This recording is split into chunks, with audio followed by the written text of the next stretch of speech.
তুমি দেখো দীপা, আমি তোমায় কথা দিচ্ছি, আর আমাদের মাঝখানে কেউ আসতে পারবে না। I promise you. সূর্য আমার, ওকে চাওয়ার অধিকার আমার আছে, আমি ওর ওয়াইফ। একদম। এত কিছু ঘটে যাওয়ার পরেও সূর্য যেভাবে দীপার কাছে ফিরে এসেছে,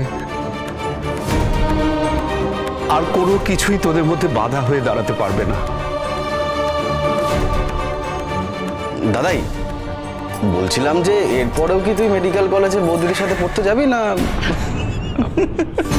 মানে? কারণ বৌদি তো এখন মেডিকেল স্টুডেন্ট। কি তুমি তুমি মেডিকেল পড়ছো দীপা? হ্যাঁ সূর্য, শুধুমাত্র তোমাকে সুস্থ করে তোলার জন্য দীপা এত বড় একটা সিদ্ধান্ত নিয়েছে। দিন রাত জেগে পড়ে পরীক্ষা দিয়ে পাশ করে কলেজে ভর্তি হয়েছে শুধু তোমার পাশে থাকবে বলে। সেটা কিন্তু একদিক দিয়ে ভালোই হয়েছে। দীপার মতো ছাত্রীর এটা তো প্রাপ্যই ছিল। ডাক্তারবাবু, সূর্য, আমি আজ থেকে তোমার সূর্য, শুধু সূর্য। আর আজকে থেকে তুমি হচ্ছ আমার ডাক্তারবাবু, আমি তোমাকে ডাক্তারবাবু বলে ডাকবো।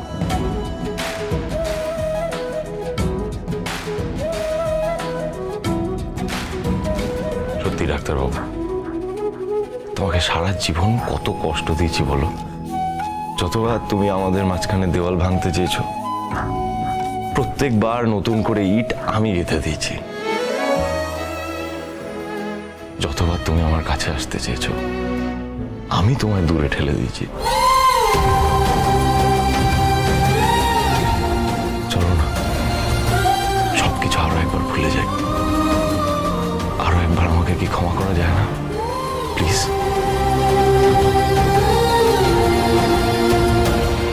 এবার সব ঠিক হওয়ার পালা, সবাই মিলে একসাথে থাকার পালা। না বাবা, সেটা আর হবার নয়।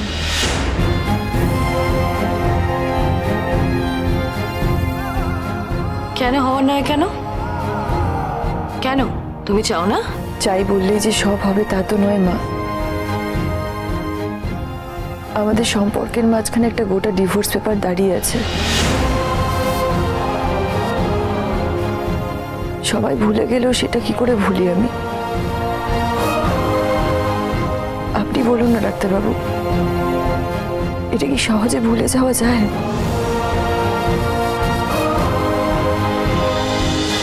অনুরাগীর ছোঁয়া, সোম থেকে রবি রাত 9:30টায় স্টার জলসায়।